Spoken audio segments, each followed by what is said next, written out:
guys, it's me Stace. Thanks for joining me today for another video, and we are using the Brothers ScanNCut to make this really cute and easy Easter egg box. I'm going to untie the twine here so you can see the inside. Then we have our little box here. You can easily access the treats and trinkets on the inside. All right, let's go to the computer and we'll get started. All right, here we are at the computer. I'm already logged into the Canvas workspace. I'm also using a desktop version. So the very first thing it brings up is this Canvas Project Pattern Collection window. If you take your mouse and click inside where it says search, you will see all these categories pop up. Find the one that is called Easter and go ahead and click on that category. This brings up all the Easter projects.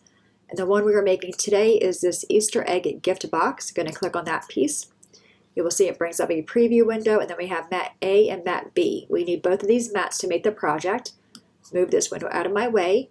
I'm going to click on mat A and then make sure that transfers inside the workspace, and then do the same for mat B. I'm going to click on that one. All right, now I close the window out. So now we have the box base here, and also this is also part of the box.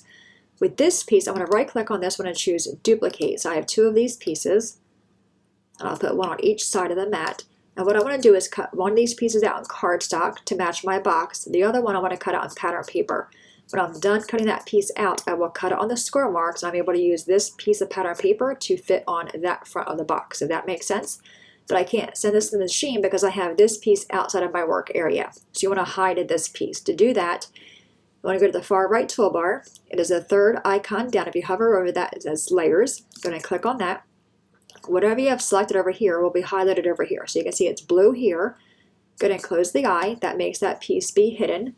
Now you want to go to the top toolbar and choose File, choose Export. You'll see a warning box pop up saying that the images that we hidden are not going to transfer, so choose OK. Then transfer to the machine. I'll cut that piece out, come back to the workspace, and hide both of these pieces. So I'm going to hide that one and hide this one. Then open up my box and bring that piece over. This piece you will need a piece of 12 by 12 or close, probably 11 by 11. So I have that one on my mat. Go to the top toolbar again and choose File, Export. That same warning box is going to pop up. Choose OK, then choose Transfer.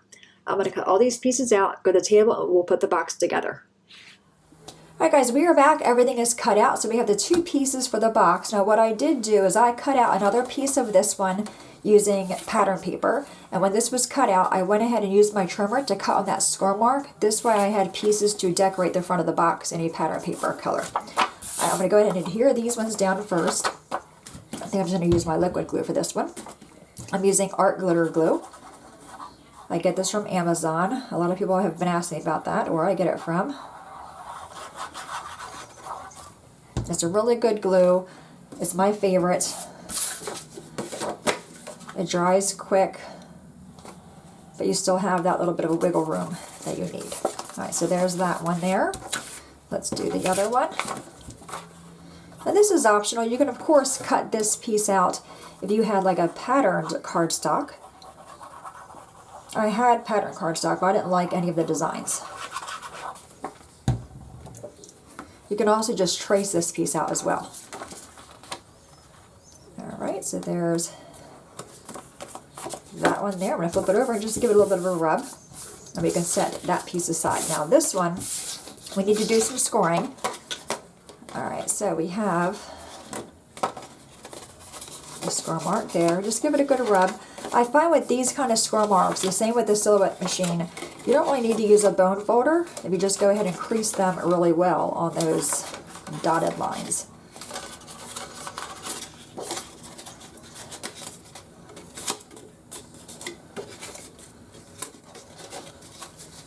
Okay, let's do this side.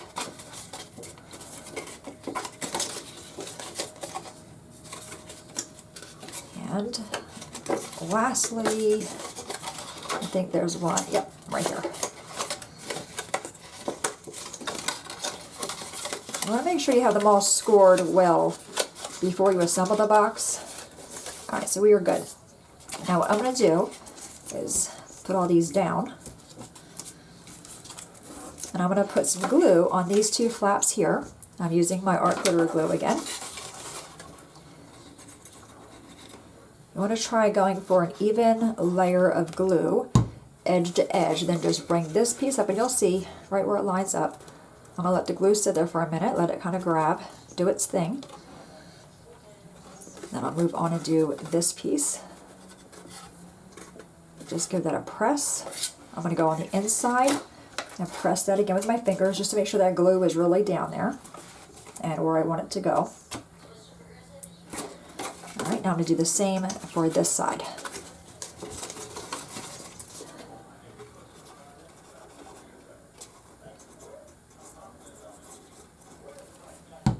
There's some glue on the outside there. So bring this one over. Again, I'm just lining up the one just to kind of let that glue grab. Then I'll move on to do this one. Even though it does dry, like I said, pretty quickly, you have some time here. Line that one up, give it a push. I'm going to flip it over on the inside and just press it down really well. Alright, and now we have this part here. And I'm going to put glue on all of them.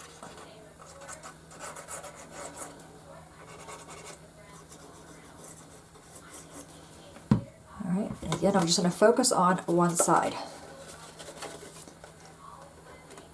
Put that one down there, lined up. Let it sit there for a minute. And then grab this one.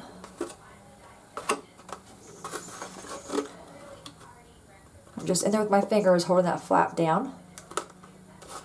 And then push this one in.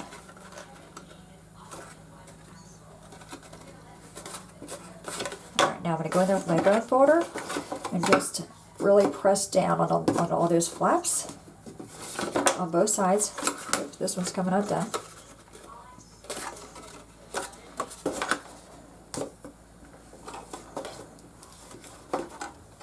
Alright, now, how this goes together is this part right here, you're going to apply glue, and this is going to sit there. And it's going to go up. We're not going to glue these pieces down. And I'm going to go ahead and use my art glitter glue again.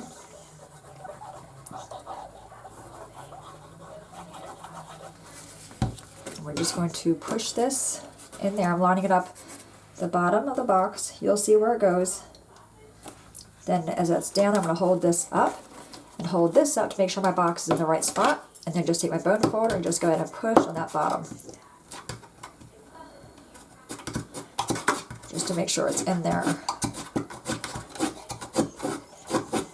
Okay, so that's how it goes together. Again, you don't glue these pieces on. So to close the box, you'll see we have like a little finger notch right there and a slice there. Just take the two of them. It's actually pretty easy to do. Take one and squeeze it into the other. Of course, I say it's easy to do, and then here I am showing you that it's not. There we go. Oh, I was caught on that piece, that's why. Let me bring that piece back over. There we go. That was caught. Okay, so that keeps the treats inside there. Now we need a closure. I'm just going to use some yarn.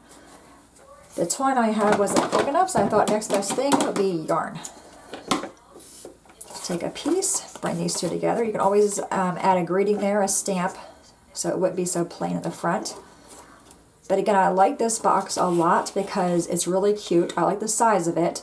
You know, it looks like it holds a lot, but you can see it doesn't really hold a whole lot of treats or trinkets in there. And the person who gets the box is not going to destroy it to try to open it. That is a big pet peeve of mine. You know, the creator that you're giving the box to, or, you know, you're spending all this time making the box, and it's really, really pretty, then they have to destroy it to get the inside. I myself would not destroy it. I would leave the treats in there. Alright, just going to tie this into a little bow, and we are done.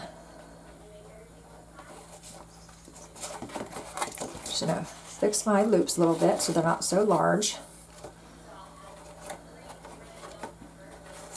There we go, and then cut off the extra. I would probably definitely add a little greeting on the front, a little stamped image or something, but anyway, there you have it. There's that one there, and this one here. And again, very easy to access the treats on the inside without destroying the box. Alright guys, any questions at all, please let me know. As always, thanks so much for watching. Have a great day, and I will see you guys next time. Bye-bye.